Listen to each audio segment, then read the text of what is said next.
Mes amis, tournons enfin nos yeux, et je suis sûr que ce ne sera pas sans émotion, vers tous ces mouvements de jeunesse, aussi nombreux que dynamiques, qui mettent tout l'enthousiasme et la droiture de cet âge à travailler au renouvellement de notre véritable idéal patriotique. Ces jeunes, je vous le demande, ne sont-ils pas notre principale raison d'espérer pour l'avenir? Mesdames, Messieurs,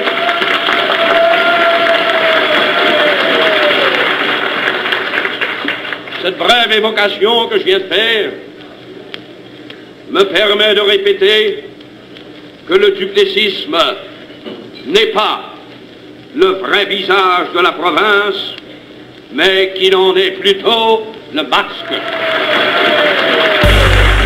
C'est grâce à nos différents mouvements si la démocratie a survécu chez nous, en dehors des sphères de la politique provinciale.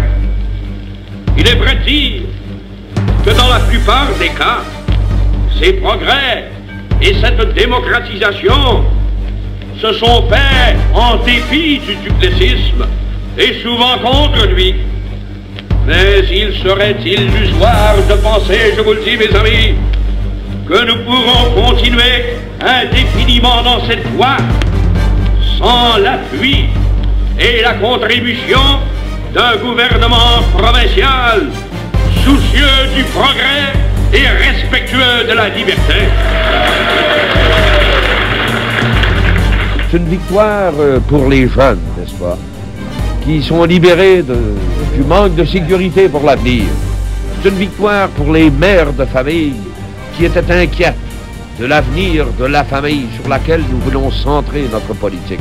Et quand j'ai parlé des jeunes, évidemment, je pensais à l'éducation. Et c'est une victoire pour l'ensemble de la population, pour les ouvriers, les hommes d'affaires, qui voient venir avec nous la stabilité économique, la sécurité économique. C'était on avait comme l'espoir au bout. C'était tant emballant. La jeunesse était... Moi, je suis allé avec M. Lesage à l'Université de Montréal.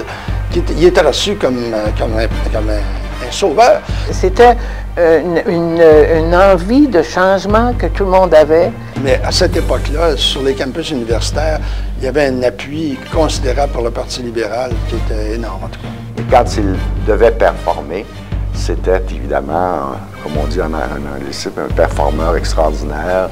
Ses discours étaient toujours très indicatifs, la direction était claire. C'est un homme très intelligent, sûr de lui. Il y avait plus que de l'écoute chez M. Lesage. Il y avait aussi le sens de la réflexion. Je m'explique. C'est l'homme qui lisait énormément.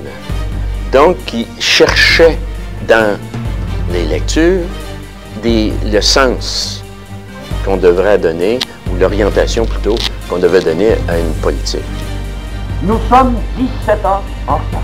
M. Lesage est un perfectionniste, un homme de méthode et de système et d'analyse. Alors, quand on écrivait ses discours, il ne prenait pas d'appel, ça pouvait durer 1 heure, 2 heures et 3 heures, et on regardait mot à mot. Il était un homme qui réfléchissait. C'était un homme très rigoureux sur le plan des dossiers. J'ai ici mon dossier sur l'assurance hospitalisation. Si vous voulez bien, nous allons voir ensemble où nous en sommes rendus avec cette question.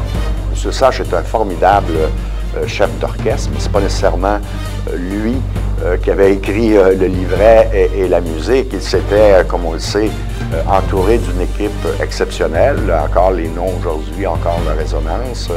Bien sûr, Paul Gérin-Lajoie, Éric Kéruns, René Lévesque, Pierre Laporte, Georges-Émile Lapalme aussi, qui avait donné beaucoup de profondeur intellectuelle au parti à l'époque, l'ancien chef du parti.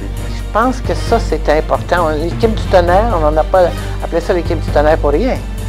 Et c'était des gens qui voulaient, eux aussi, changer le monde.